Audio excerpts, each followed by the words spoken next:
নমস্কার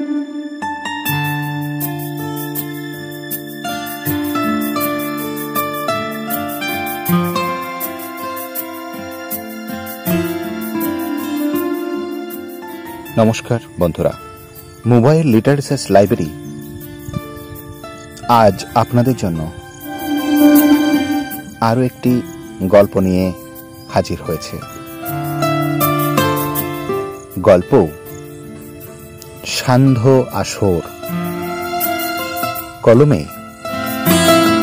মিঠু হালদার, গল্প পাঠে অর্ধেন্দু গায়েন।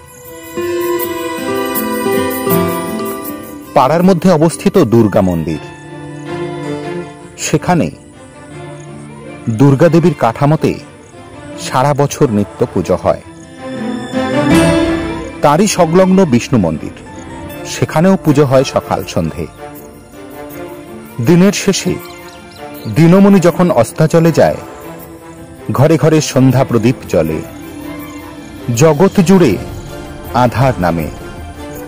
সেই সময় ঘণ্টা বাজে বিষ্ণু মন্দিরে, সন্ধ্যা আরতি হয়, প্রসাদ বিলি করা হয়। বাড়ির গৃহবধূরা তখন মিলিত হয় ওই মন্দিরে। এরপর আরতি শেষ হলে সেই মন্দিরের বারান্দায় শুরু হয় মহিলাদের সান্ধ্য আসর। চলে ঘণ্টা খানেক।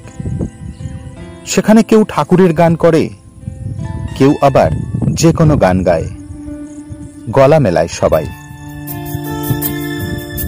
সুর, তাল, ছন্দ, লয় সেখানে প্রাধান্য পায় না।